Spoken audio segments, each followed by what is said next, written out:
la neutralisation d'un cadre terroriste actif dans la boucle du Mohun.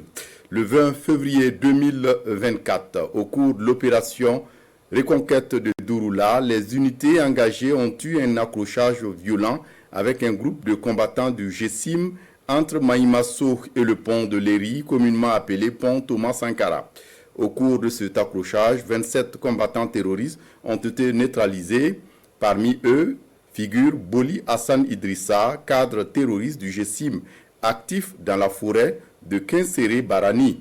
Boli Hassan Idrissa était âgé d'environ 33 ans, de teint noir, taille et corpulence moyenne.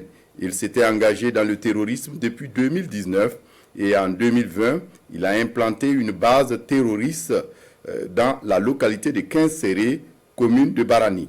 Depuis cette période, il a planifié et exécuté plusieurs attaques contre les forces de défense et de sécurité et les populations civiles. Il était l'un des principaux responsables du blocus de la ville de Nouna et du déguerpissement de plusieurs villages dans les provinces de la Kossi et des Banwa. Au regard de son audace au combat, il avait été promu cadre opérationnel au compte des groupes agissant sur la partie est du fleuve Mohun. Il faut souligner que la base de Kinséré Barani, que dirigeait Boli Hassan Idrissa, est l'une des plus grandes bases de la forêt de la province de la Kossi. Sa mort constitue un coup dur pour les groupes terroristes actifs dans la région de la boucle du Mohun.